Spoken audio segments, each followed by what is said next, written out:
Welcome back, guys. I'm going to share with you today what one of my favorite lures for shallow ponds with lots of moss. Stick around.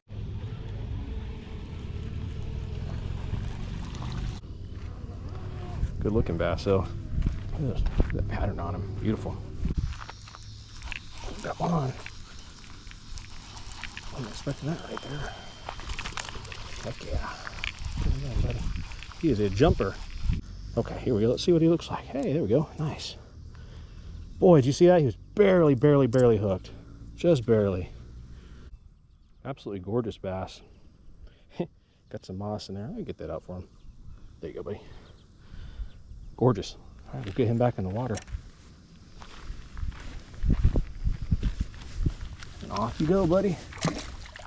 What's going on, guys? I'm going to help you shallow pond fishermen out today. If you fish shallow ponds, that especially those that are filled with tons and tons of weeds and moss and things like that, there is some hope, and it doesn't have to be just a plastic worm or something like that. So let me let you guys in on what my favorite thing is to use in these shallow ponds. Now, if it's completely moss covered, like you can see this green stuff, if that's everywhere, you're going to have to do something else. But if you have some openings out there of water, some places where you can cast and not immediately get tied up with weeds, there are some options besides plastic worms.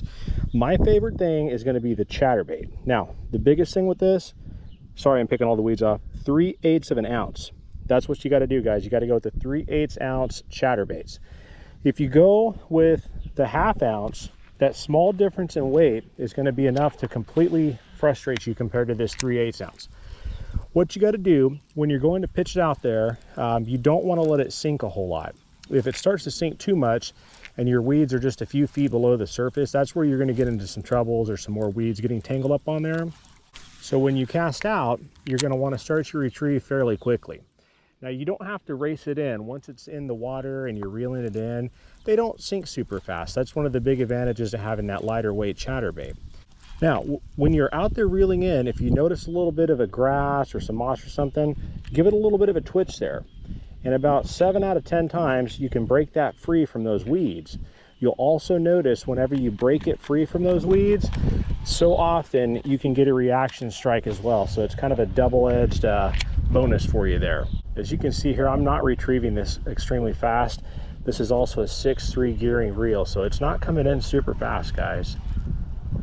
If you're having a little trouble with that or feel like you're having to race it in too much, maybe bump up to a gearing in the 7s, you know, low 7 to maybe 7/3, somewhere around there. 7/5 would be fine.